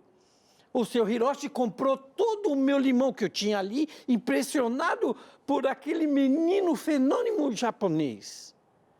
Comprou tudo, o limão que eu ia vender durante 10 dias, eu vendi unicamente para o seu Hiroshi. Saí dali, fui atrás dos meus irmãos, peguei mais limão, falei, descobri como que se faz para ganhar a vida e para vender limão. Fui para o segundo comércio no bairro da Liberdade. Ohayou gozaimasu, vendendo em japonês. No primeiro quarteirão, eu vendi 2 caixas de limão, os meus, do meu pai e de todos os meus irmãos. E nós começamos a ganhar dinheiro. E nós começamos a vender. E a vida começou a melhorar. Eu, agora que vendia bastante limão, carregávamos o grande peso Nas costas comprei uma carroça e um cavalo. Eu falei, pai, está aqui o dinheiro, o senhor vai comprar uma carroça e um cavalo. Meu pai ia na frente com a minha mãe e eu atrás, colocando meia dúzia, uma dúzia, 2 dúzias de limão, ensacando e vendendo. E nós vendíamos, nós não vencíamos de vender mais limão.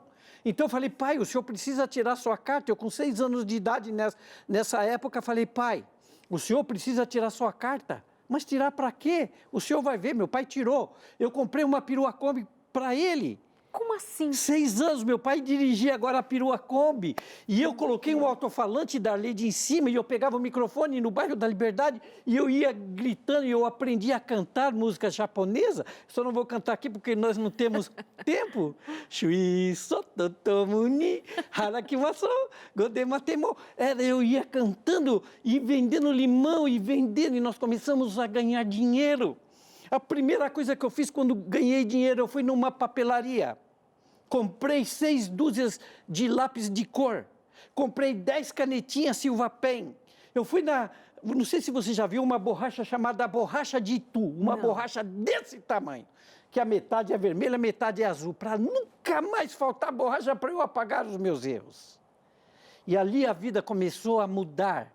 E como eu descobri que eu tinha o talento para a música, e eu lembro que eu comprei o meu primeiro par de tênis, um Conga, azul e branco, uma calça jeans leves, e eu comecei a mudar a minha vida e a vida da minha família. E nós que morávamos ali naquele porão, naquele sótão ali, naquele porão, eu descobri que na frente tinha um senhor que estava vendendo um terreno. Eu falei, pai, o senhor vai lá e veja se o senhor Francisco faz esses 10 mil réis para nós pagar em 10 anos. Meu pai foi, assinou as promissórias e nós compramos. Da Leide, eu construí ali um barraquinho, nós entramos dentro desse barraquinho. Era o barraquinho, a coisa mais linda, era chão batido, mas era nosso. Nós construímos um banheiro para a gente tomar banho. E ali, depois que eu construí aquele barraquinho, eu falei, pai, toma mais dinheiro para o senhor comprar madeira e telha. Meu pai comprou, mas para quê? Construiu o segundo barraquinho. O meu pai construiu o segundo barraquinho. Eu aluguei aquele barraquinho. Com o aluguel daquele barraquinho, ajudava a gente a pagar a prestação do terreno. Uhum. Com mais o dinheiro que a gente vendia o limão, eu construí o segundo barraquinho. E fui dando dinheiro para o meu pai. E no final, nós construímos 10 barraquinhos naquele terreno. Nós morávamos em um e nós alugamos os 9. Eu falei, puxa vida, esse negócio imobiliário é muito bom. E aí você já estava com que idade? Já era um rapazinho? Não era criança ainda. E eu descobri, é coisa de 6, 7 anos de idade da Mas Leide. tudo muito rápido. É muito rápido. A minha vida passou muito, muito rápido. Eu não tive infância. Eu sou um perna de pau, eu não sei jogar bola, eu não sei pinar papagaio, eu não sei rodar andar de bicicleta. Piano. A bicicleta eu sei porque teve uma época que quando a gente vendia limão, antes da gente comprar a carroça lá, eu vendi bastante limão também de bicicleta, né? Uhum. É que não dá tempo, são muitos detalhes, Em que momento você cresce, homem de Deus? Em que momento você é adolescente? Em que momento você vai para a faculdade? Como é que acontece isso? Minha preocupação é só com o tempo. É só com o tempo, é verdade. Então, deixa eu contar aqui rapidinho, tá? Uhum. Então, aí eu fui descobrindo antes, eu tive muita dificuldade quando entrei na escola, no primeiro ano primário, na escola brasileira. Por quê? Porque eu fui alfabetizado primeiro em japonês, então tive muita dificuldade para aprender as coisas, porque a minha cabeça estava focada, eu virei um verdadeiro japonês mesmo, sabe? Na filosofia, em tudo, né? Tudo. Eu queria até ter casado na época com uma japonesa, eu me apaixonei pela Miyuki, que era uma japonesinha lá, mas ela não quis muita coisa comigo, porque eu era pobre naquela época. Se fosse hoje, ela ia me querer, né? Mas naquela época... Talvez sim, talvez não. É verdade. Mas ela não queria saber do menino limoeiro lá naquela época, né? Mas aí eu descobri que eu tinha esse dom e agora eu tinha recursos para isso e eu comecei a aprender outros idiomas. Eu aprendi o hebraico, o aramaico, o yiddish, o alemão, o espanhol, e fui aprender o inglês. E eu fui me tornando um poliglota. Até que um belo dia, Jô Soares descobriu que existia um menino fenômeno, né? E eu, com 16 anos, fui entrevistado pelo Jô Soares. Sério? E eu tenho essas imagens ainda. Vocês podem entrar no meu canal no YouTube. Está lá o dia em que Itamar deu um baile em Jô Soares. Com 16 anos, vocês vão ver o que eu fiz com o Jô Soares. É coisa incrível. É só ir lá no canal do YouTube, Itamar SBT ou Itamar Oliveira SBT. Vocês vão acompanhar lá toda a minha história. Então, eu fui para lá e depois disso aí começou a abrir as portas do mundo para mim. Porque Silvio Santos ficou sabendo da minha história, mandou me chamar, pediu que eu contasse a história e ele também foi camelô como eu, um grande vencedor. Aí eu contei ali a minha história e ele puxou ali uma pasta, colocou um contrato em cima e falou, você a partir de agora vai trabalhar comigo. Uau! E eu estou com esse homem há 40 anos, né? Sou o homem de confiança deste grande empresário, desse grande animador. E depois, você sabe, né, Darleide, eu e a Hebe Camargo, nós somos um dos fundadores do Teleton. Como eu tenho esse problema, né, que não é um problema, que eu faço tudo, dirijo carro, Você se importa de a gente mostrar aqui, aqui sua ó, mão? aqui, Pessoal, ó. dá um... Fecha aqui, para o pessoal Pra saber que vocês nós verem, estamos né? falando de um menino. Exatamente. Então, eu tenho... Um menino, né? Estamos falando de um menino. É verdade. Então, exatamente. Mostra aqui, pessoal. Aqui, ó. Né? Isso. Então, Não você tenho, olha, não tenho vergonha, não tenho preconceito, não tenho nada. Nem quando sabe? você era menino, você ficava tentando nunca esconder me portei sua com mãe, isso. sua Não, mão. nunca, porque a gente tem que se aceitar do jeito que a gente é, sabe? E se eu sou assim, é porque Deus permitiu que eu fosse assim. E nunca foi um empecilho para nada. E eu olho para minha mão e falo assim, o que eu não tive aqui, Deus colocou aqui. Uau! E eu desde cedo descobri que eu teria que ganhar a minha vida não fazendo força porque eu não teria, mas usando a cabeça, a inteligência, a sabedoria. Por isso que eu aprendi idiomas e me tornei um homem vencedor. Sensacional, cara, sensacional. Eu disse para vocês que o programa de hoje tinha a intenção de ser motivador, inspirador e é assim, é surpreendente. Mesmo tendo lido o livro, conheço Itamar, mas assim, ouvi-lo contar com essa veemência, com essa força, eu sabia. É para esse tempo, é para esse momento que eu quero que muitas pessoas escutem algo que as inspire, que as faça crer. E que em lugar de ficar olhando para o que não tiveram, em lugar de ficar olhando para a sua deficiência, digo que me faltou aqui, Deus me dá aqui, Deus me dá aqui, que é o amor, me dá a generosidade, a bondade, me dá a capacidade de viver agradecendo a Deus. Bom, mas aí você foi fazer faculdades de jornalismo, né? Hoje você é um empresário, você casou, tem filhos, me conta, seus pais, até que os seus irmãos, por onde andam? Seus pais já são falecidos? A minha mãe faleceu há 2 meses atrás. Puxa, recente. Recente, 2 meses atrás. O meu pai está vivo, graças a Deus. Né? Qual o nome dele? O seu Luiz, Luiz Gonzaga. Uau! Seu Luiz. Darleide, eu vou falar uma coisa muito importante para você e para vocês aí em casa. Fale. Olhando bem dentro dos teus olhos. Eu tenho tudo para ser um derrotado, desde pequenininho. Eu poderia ter escolhido ser um derrotado, mas eu escolhi ser um homem vitorioso. E você também pode escolher ser uma pessoa, um homem ou uma mulher vitoriosa, depende de você. A vida é feita de escolhas. É você quem vai definir o seu futuro. Não adianta você ficar se lamentando. Imagina se eu ficasse me lamentando. Olha, eu sou pobre, eu não tenho o que comer, sou deficiente. Onde que eu estaria nos dias de hoje? Vou falar uma coisa para você. Nunca se importe com a atual situação que você está hoje, porque amanhã Deus pode transformar a sua vida. Conhecemos a história de José, num dia ele era escravo, no outro ele era governador. Então você aí, que fica reclamando, chorando pelos cantos, não faça isso não. Sabe, não faça isso, isso não é bom. Isso não vai te levar a nada, sabe? Pega, levanta, faz a tua parte, porque também não adianta você ficar esperando aí as bênçãos cair dos céus, não. Eu acordava cedo, 4h30 da manhã eu estava acordado, com sol, com chuva. Trabalho até hoje. E vou falar uma coisa para você, Darleide. Mesmo depois, ganhando bem, trabalhando com o Silvio Santos, eu tive um outro... Era para ser um revés na minha vida. Eu sou o homem que dou os conselhos, sou conselheiro de Silvio Santos. Sou amigo íntimo, particular, confidente dele. E eu levei um problema do jornalismo para ele. Né? Seu Silvio, nós estamos com esse problema, assim, assim. E eu sempre, quando vou levar um problema, eu já levo a solução junto. Eu não vou levar problema, eu resolvo os problemas para ele. Então, eu levei a solução junto.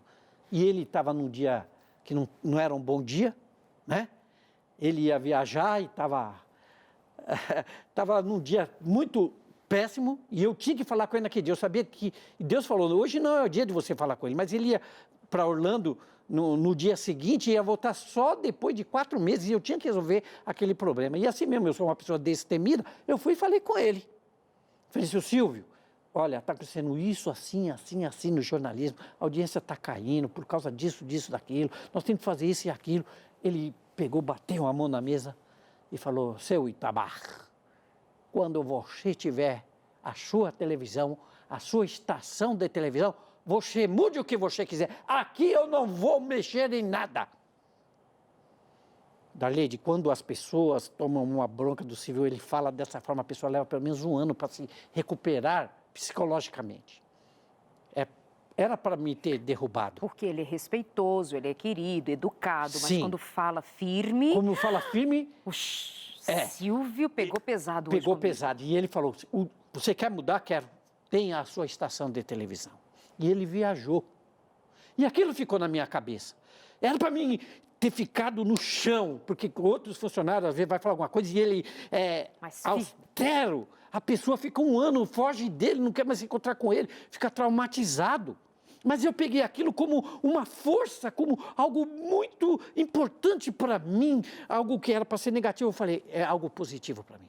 Eu vou fazer desse limão a limonada. Ele viajou para os Estados Unidos. Quando ele voltou com 4 meses para cá, eu já era dono da primeira estação de televisão. Eu estudei, eu pesquisei, eu não dormia mais. Como se consegue uma concessão de televisão?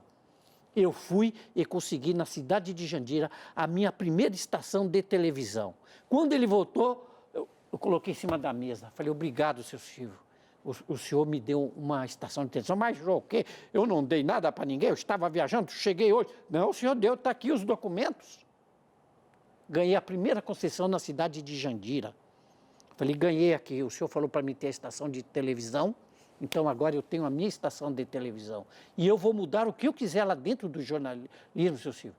Mas eu não vou abandonar o senhor, não, porque eu não trabalho por dinheiro, estou com o senhor por uma missão, porque eu amo o senhor. E todas as vezes, Darleide, que eu encontro com ele, antes de ir embora, ele me dá um beijo no rosto. E todos os dias que eu me encontro com ele, eu falo, Silvio, eu te amo. Sério, Eu que legal. digo, eu tenho isso gravado. Que legal. Sabe? Eu falo, Silvio, eu te amo. E ele sabe do meu amor, que é sincero e genuíno. Gente, e assim, o Itamar, ele tem levado a cada ano na festa do Teleton cantores nossos aqui da gravadora, né? Sempre fazendo presença lá, cantores nossos, representando a fé, né? A fé do Itamar, é adventista, Silvio Santos sabe disso, respeita isso. Então, você é um homem que não esconde a sua fé, que não mede os seus esforços em todos os sentidos, como empresário, como amigo, mas especialmente como filho de Deus, como servo de Deus, como representante de um ministério, né, que você carrega, de uma missão. Bendito seja Deus. Estou muito feliz de ouvi-lo contar a sua história aqui no meu programa, já tendo contado no Jô, né? Há muitos anos. E aí você vem hoje aqui contar pra gente. Com certeza, Darleide. E hoje você tem uma rede de televisão. É verdade, Darleide. Hoje, graças a Deus, nós temos, são 25 emissoras de televisão, né, espalhado por todo o Brasil, é a Rede Nova TV. E se você quiser assistir, é só acessar redenovatv.com que você vai assistir. Legal. E há 1 ano atrás, eu falei, seu Silvio, a Globo está no mundo todo, a Record está no mundo todo, a Band está no mundo todo, o SBT só está no Brasil. Vamos levar para o mundo todo o SBT, vamos pegar o mundo inteiro, seu Silvio, só nós estamos ficando para trás. Não quero mais saber não, já estou partindo dessa para uma melhor. Eu falei, não, seu Silvio, você vai viver muito ainda. Vamos tornar o SBT mundial. Não quero. Ele disse que não queria. Sabe o que eu fiz, Darleide? Peguei as minhas emissoras e coloquei agora para 196 países do mundo, nas 7 maiores plataformas de streaming do mundo. Então, os desafios, não para, né? Eu não paro. É Deus quem... Os seus irmãos trabalham com você, como é que a sua família, por onde caminhou? Devem admirar muito, respeitar muito você. Sim, com certeza, porque eu era o caçula e me tornei um dos mais pródigo. bem-sucedidos da família, né? Mas os meus irmãos todos estão bem, graças a Deus. Que eu tenho 3 irmãos que moram nos Estados Unidos, né? E eu venho de uma família de gênios. E você tem quantos filhos? Eu tenho 2 filhos, 3 filhos, 3. e agora eu fui netinho. vovô. Nasceu o netinho, o Luca, que é a minha paixão. Está com 6 meses hoje. E você já está casado há quantos anos? Estou casado há 35 anos com a mesma esposa. Graças a Deus. Como é o nome dela? É Silvia. Silvia, beijo para você, Silvia. O nome de uma das filhas do Silvio, né? Santos. É verdade, é a filha número 2. Pois é. Nós vamos nos despedindo daqui. E eu gostei muito quando você olhou ali na câmera agora há pouco e deixou o seu recado. E o que você me fala de fé? E o que você me fala de experiência com Deus? Mais uma vez, deixe assim a sua inspiração para quem está em casa nos assistindo, cansado, desanimado. Onde entra a fé na sua história? Imagino que o tempo todo, né? É verdade. Se você está desempregado, desanimado, com as contas atrasadas, suas dívidas se aumenta a cada dia, não desanime. Acredite em Deus que você vai sair dessa, você vai conseguir, mas você vai ter que fazer a sua parte. A Bíblia diz, esforça-te e eu te ajudarei. Não adianta você esperar só por Deus. Deus só vai fazer aquilo que você não pode fazer por você mesmo. Aquilo que depende de você, Deus não vai mover uma única palha, absolutamente nada. Você tem que fazer a sua parte e a partir dali você vai ter a ajuda de Deus. Deus não vai mover uma palha daquilo que corresponde a você. Hoje eu tenho as coisas, mudei a vida da minha família, a minha própria vida, porque eu corri atrás. Mas não adianta também você correr sozinho, você tem que correr com Jesus do lado, com Deus do seu lado, porque é Ele quem vai te dar força, é Ele quem vai te dar energia, é Ele quem vai te mostrar o caminho, é Ele que vai abrir os caminhos para você. E não desanime, né, Darleide, não desanime. A sua família sempre foi cristã, sempre foi adventista? Eu conheci a Igreja Adventista com 10 anos. Ok. Eu me batizei com 10 anos. Quando a gente vivia nessa dificuldade, as Dorcas, a quem eu devo todo o meu louvor, eles iam lá levar levar alimentos para a gente lá. E o meu primeiro presente, conta nesse livro, né? O primeiro presente foram as Dorcas que me deram. E se você quiser conhecer a minha história melhor, né, desse livro, você vai no meu Instagram, @ItamarOliveiraOficial, vai lá na minha bio e você vai poder adquirir esse livro, que aqui a gente teve que contar as coisas muito rápido. Muito lá no livro tem rapidamente. a história assim mais Itamar, detalhada. deixa eu só dizer para o pessoal que quando ele fala Dorcas, é aquele ministério que a igreja tem com pessoas, mulheres e homens hoje que é se ADRA, dedicam, né? Hoje é a ADRA, a assistência, aos recursos da igreja, recursos assistenciais para auxiliar pessoas com demandas, necessidades de alimento, de roupa, de amparo. Portanto, é um trabalho feito com muito amor, com muito carinho, que está aí. Mais uma família que foi assistida em momento tão necessitado, né? Exatamente. Muito obrigada, viu, Itamar? Foi um prazer recebê-lo aqui. Quando ele diz que a Bíblia diz sobre esforça-te que te ajudarei, não é que tem esse verso especificamente, mas é que a Bíblia nos ensina que sempre Deus trabalha em parceria. Aquilo que é nossa parte, como Jesus dizer, retirem a pedra do túmulo. Ele faz o impossível, quer dizer, Lázaro vem para fora, mas a força humana foi lá e tirou a pedra, moveu a pedra do seu lugar. É essa interação, Deus e nós, a nossa fé aliada ao poder de Deus, e nós vamos prosseguindo de vitória em vitória para a glória de Deus. Muito obrigada, foi uma honra recebê-lo aqui. Obrigada pela inspiração. É todo meu. Deus te abençoe. Querida. Obrigada, meus amados, obrigada, família querida, que Deus os abençoe, que o Espírito Santo os motive, que o Espírito Santo faça queimar em seu coração o desejo de viver a cada dia, apesar das circunstâncias. Viva pela graça de Deus e exalte o nome do Senhor. Um grande abraço, até o próximo encontro aqui no consultório. Deus te abençoe muito e pela fé, nós vamos vendo de glória em glória o poder de Deus se manifestar. Fiquem com Deus. Tchau.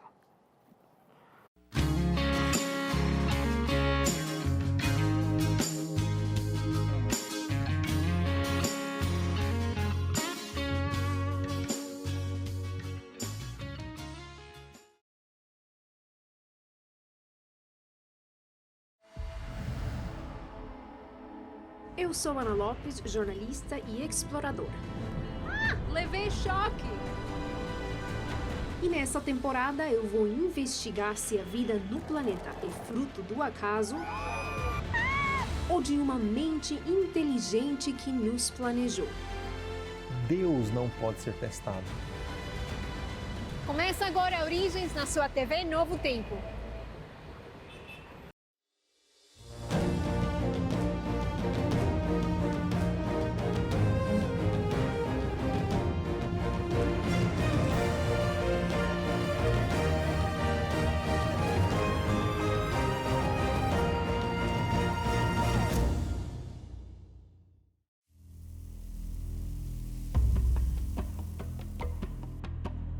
Desde os tempos antigos, perguntas de onde viemos ou de como surgiu a vida na Terra são feitas por diferentes sociedades.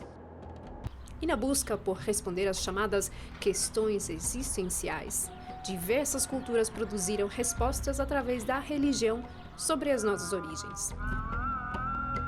Fundamentada por cientistas que declararam sua fé em um Deus criador, a ciência moderna rompeu completamente com a filosofia cristã e decidiu explicar o mundo ao seu próprio método, influenciada pelas pesquisas de Charles Darwin.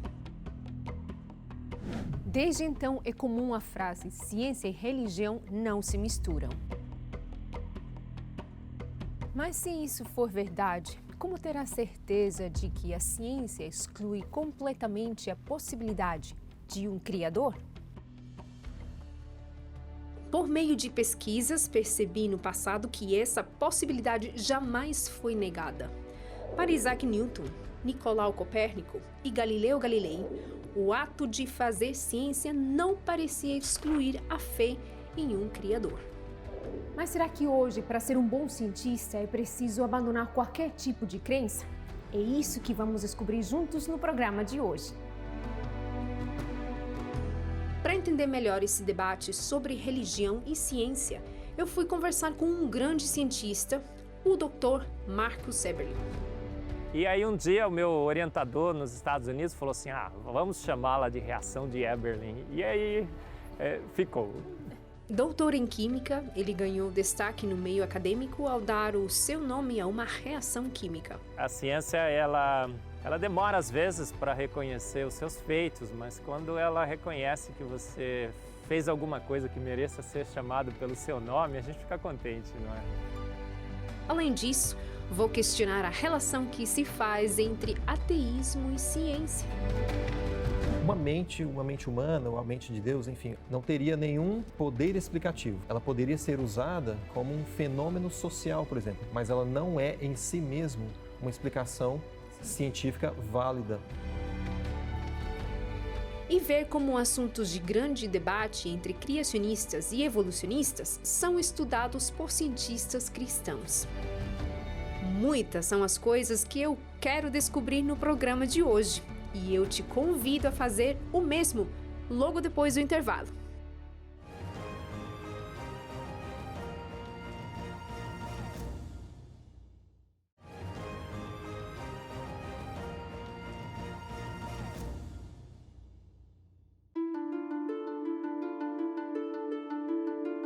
Em incontáveis culturas é possível observar construções, festas e ritos influenciados por uma busca a algo ou alguém.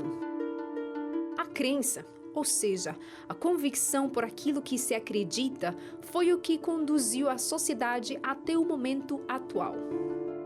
No entanto, durante o surgimento da ciência moderna no século XVII e de ideais filosóficos, como o renascentismo e o iluminismo, não mais a busca por respostas deveria ocorrer somente pela fé, mas sim por pensamentos racionais, excluindo qualquer figura divina, tendo apenas como base o que se conhece como materialismo histórico. O materialismo histórico digamos assim, é uma filosofia que diz que todo constituinte do mundo, ele tem que ser material. Quaisquer tentativas de explicar a realidade que não use termos materiais, né, que remetem ao mundo físico, sensível, aos 5 sentidos, por exemplo, não é, digamos, uma explicação fundamental. O materialismo histórico, como uma explicação para fenômenos sociais históricos, seguiu a sua linha, mas ele veio também com uma linha científica, que acabou desembocando no positivismo, que foi também um movimento intelectual um pouquinho ali posterior a Marx, com Auguste Comte. Nesse sentido, o positivismo ele tinha um viés mais científico mesmo. Auguste Comte dizia que a história humana ela poderia ser dividida em 3 grandes fases. A primeira fase da história humana seria uma fase teológica, onde as explicações da história humana, mais as explicações científicas, eram dadas com relação ao relacionamento do homem com Deus. A segunda fase seria uma fase filosófica. E a terceira fase, que também seria um progresso na visão de Comte, seria a fase positiva, onde as explicações científicas reinariam. As explicações puramente materiais reinariam, em termos puramente científicos, sem apelo à agência inteligente, por exemplo. Então, discussão não existe. Na verdade, deixa de lado aquela outra parte, né, de outras filosofias, no caso de Deus, né, dessa relação. Isso é.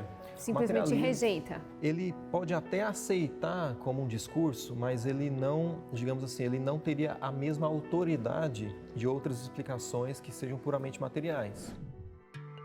Mas aí fica um questionamento que eu tenho feito em vários dos lugares que visitei. Se a ciência não leva em consideração a crença, mas somente aquilo que pode ser testado de maneira lógica, como que ainda existem cientistas que defendem a existência de uma mente inteligente por trás da vida?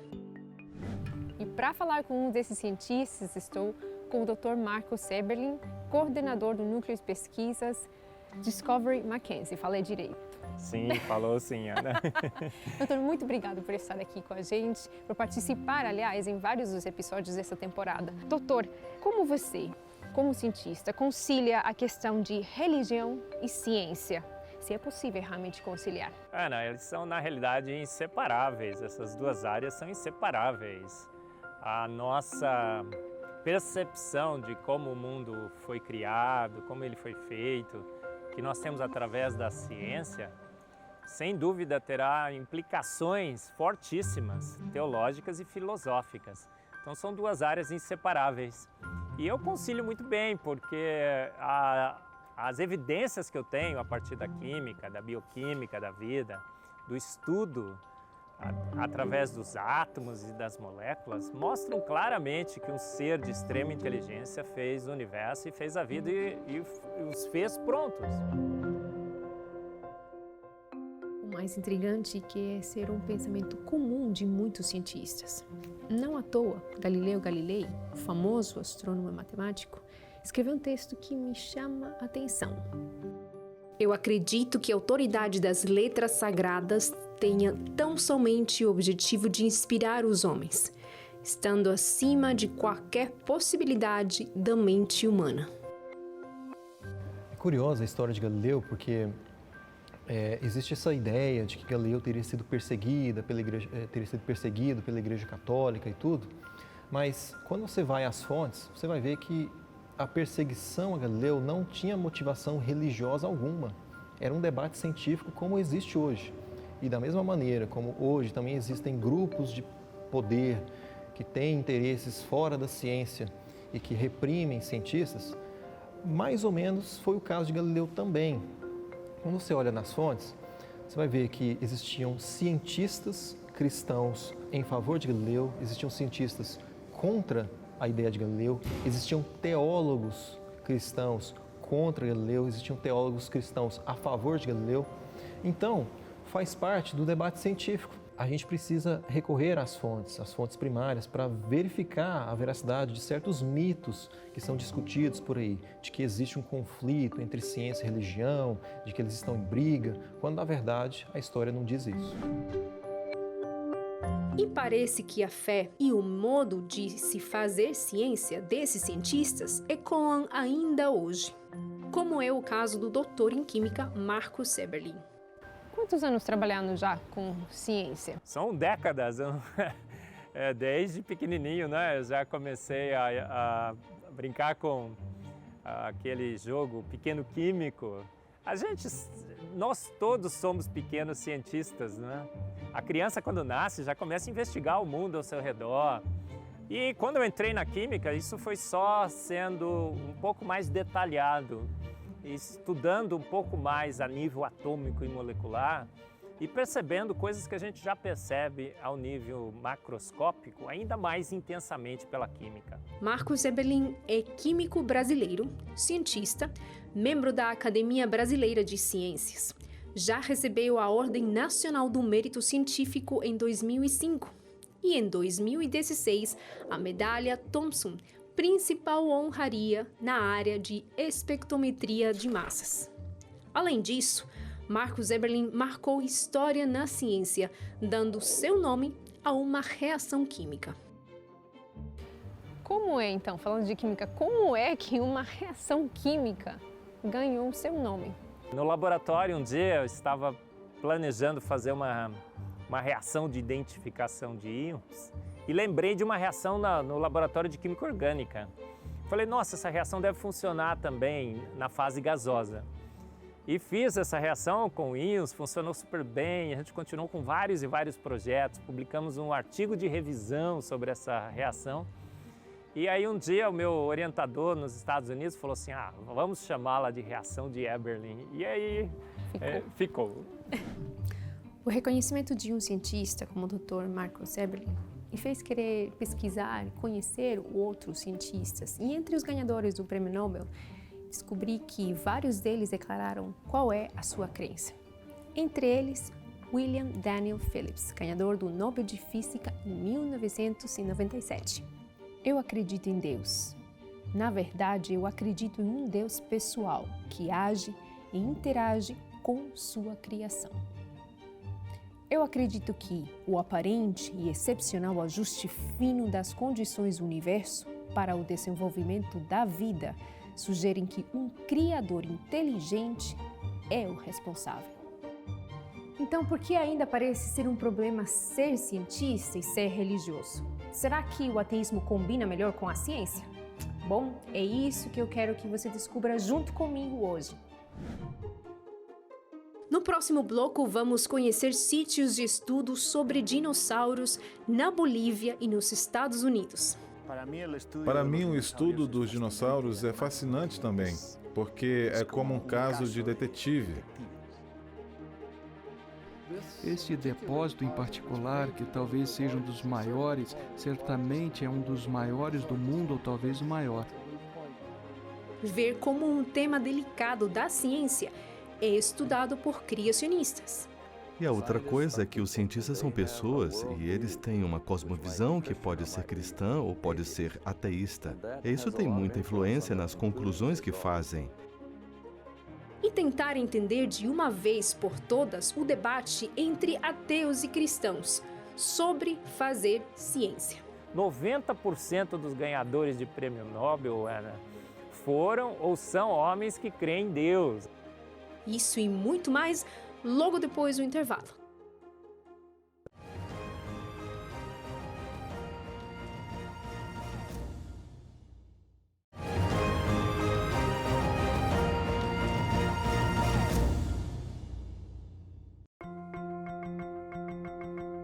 Eu sou Ana Lopes, jornalista e exploradora, e estou em busca de respostas sobre nossas origens.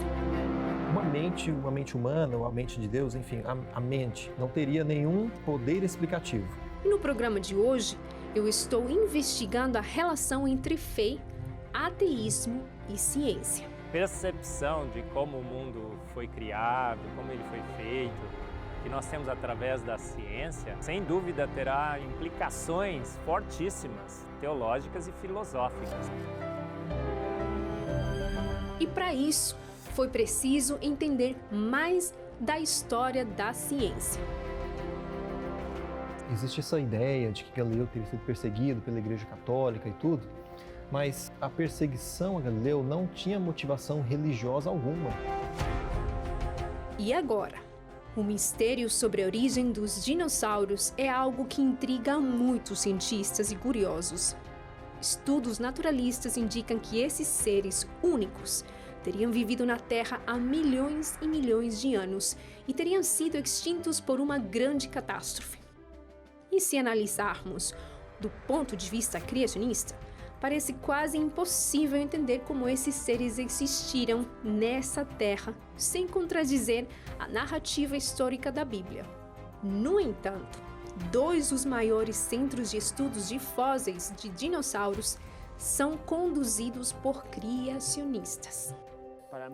Para mim, o estudo dos dinossauros é fascinante também, porque é como um caso de detetive, onde, por exemplo, aqui temos as pegadas e fazemos as mesmas perguntas que um detetive faria quando tem que estudar um caso do desaparecimento de uma pessoa ou o caso de um homicídio. Raul Esperante é paleontólogo cristão e em Torotoro, na Bolívia, investiga os maiores mistérios por trás das pegadas e fósseis de dinossauros. Além dele, nos Estados Unidos, um trabalho muito semelhante acontece. A Universidade Adventista do Sudoeste, na liderança do Dr. Art Chadwick, tem uma viagem anual para as Montanhas Rochosas, onde temos uma escavação de dinossauros e todos os anos nós escavamos quase 1000 espécimes. Nem todos são grandes ossos. Temos muitos ossos pequenos também, muitos pequenos dentes e coisas do tipo. Este depósito em particular, que talvez seja um dos maiores, certamente é um dos maiores do mundo ou talvez o maior. Mas isto é algo discutível e não nos importamos muito. Mas é um depósito de fósseis muito grande e talvez tenhamos o resto de 10.000 animais aqui, cada um deles de 6 a 9 metros de comprimento. E apesar de lidarem com seres tão incríveis e envoltos de mistério, a ciência não pode ser feita a partir de crenças, mas sim de maneira objetiva. Às vezes, as nossas interpretações são excessivamente influenciadas pelas nossas crenças. Nós, os cientistas, não podemos nos livrar disso, mas devemos tentar ir para o campo e fazer as observações da forma mais objetiva possível. No passado e ainda no presente, existem pessoas que vão para o campo tentando comprovar certas coisas da Bíblia que na natureza não encontramos e que provavelmente nem seja necessário comprovar. Por exemplo, a coabitação de seres humanos com dinossauros, que supostamente deveria aparecer em lugares como estes com pegadas de dinossauros e pegadas que parecem ser de humanos, mas não são. Então, em nossa busca por respostas, devemos ser honestos. E a outra coisa é que os cientistas são pessoas e eles têm uma cosmovisão que pode ser cristã ou pode ser ateísta. E isso tem muita influência nas conclusões que fazem. Então, simplesmente aceitar o que dizem não é realista, a menos que entendamos a cosmovisão e as premissas daquilo que dizem e o que isso nos diz sobre as suas afirmações. Como que a cosmovisão de um cristão ou de um ateísta pode impactar nos estudos de um cientista? Então a gente vê os trabalhos da evolução, por exemplo, né? Alguém publica um trabalho mostrando claramente evidências de design. Olha, tem design aqui. Olha essa reação, olha essa estrutura da mão humana. Inclusive um artigo foi publicado sobre isso, em que o autor no final falou assim, olha, só pode ter sido obra, a mão, né, com os dedos, só pode ter sido obra de um criador.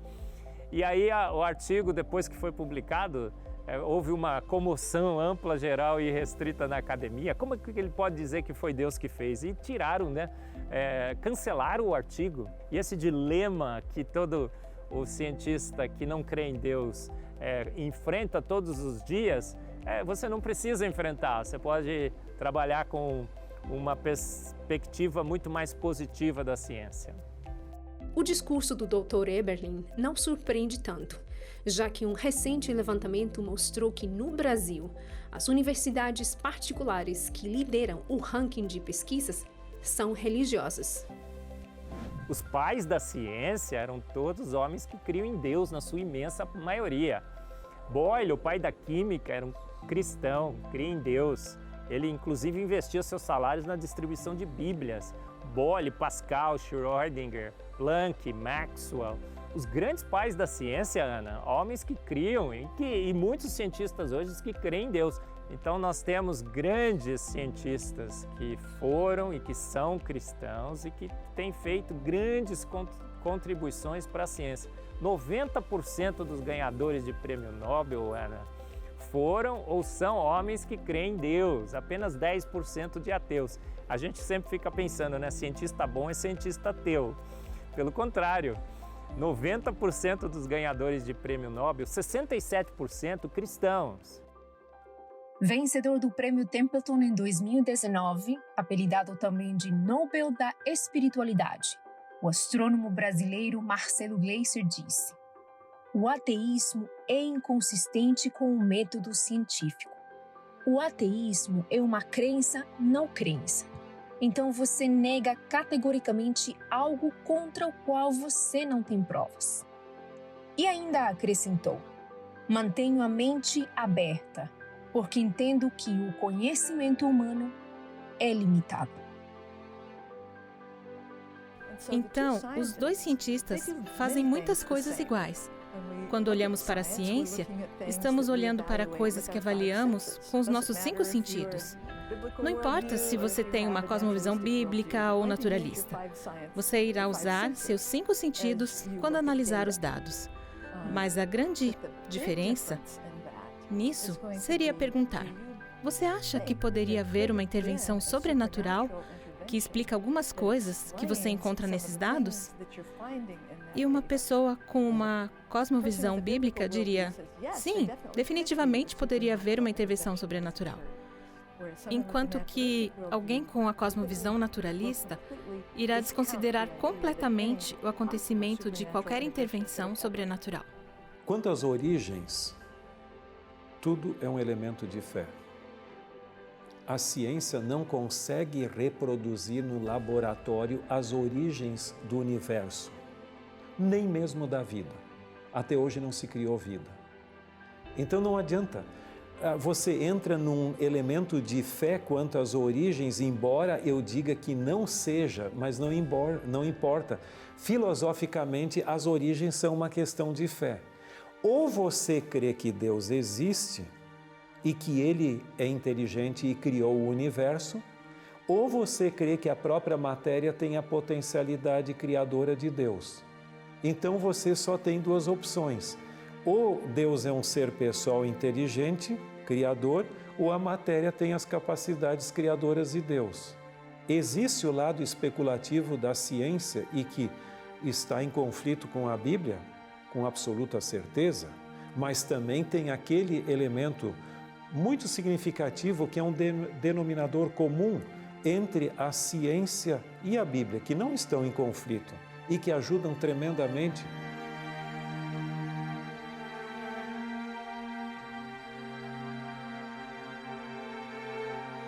Valores e crenças, seja em algo ou alguém, parecem ser características próprias dos seres humanos. Na busca por seus próprios métodos, ciência e religião nunca se separaram. Apenas encontraram nos cientistas diferenças no método de se investigar o mundo.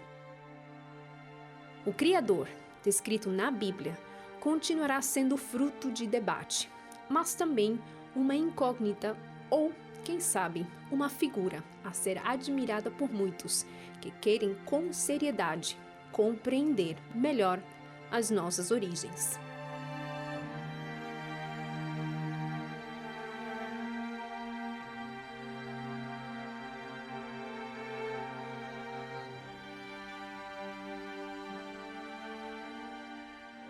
Na próxima semana, vamos ver se a Bíblia apresenta coerência nos relatos históricos.